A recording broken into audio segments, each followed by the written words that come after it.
And it's like what you love to do, what the world needs, and what you can get paid to do.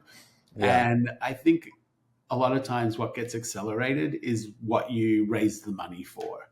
So as soon as you raise the money to do something, then you can go off to the races. Right. But the projects you just mentioned, Queen Mimi, we just did that as a community. A friend of mine from Strasbourg, who I've known for 20 years, he was working across the road from Mimi, started filming her with his iPhone, and then came to me to help make it more formal.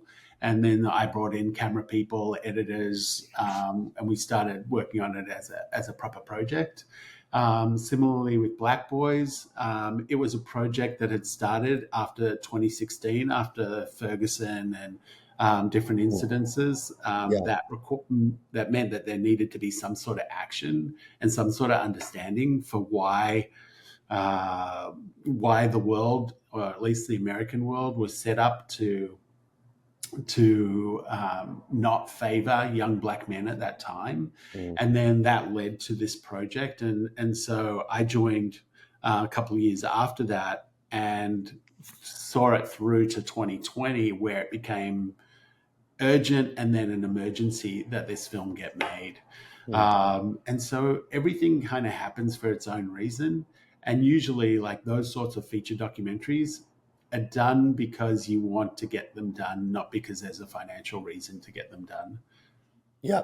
But if you have to raise money to do it, then presumably somebody in the outside world better like what you're trying to do. Totally. And that's where we've tried to be just a bit more savvy over the last few years. I mean, branded content, of course, has become a massive thing for the last 10 years. Brands want to get behind things that have a message that reflects their own purpose. Yep. And so by marrying the projects that we're doing with brands who have an interest in those worlds, we're able to pursue more projects more effectively. Yeah, that makes sense. Yeah. So you speak a lot about the 4P strategy, your 4P strategy, passion, purpose, people, and possible, or possibility, I suppose. Can you give us a little color to that meaning of your 4Ps, and and maybe even maybe share a pivotal moment when those principles kind of came to you in life?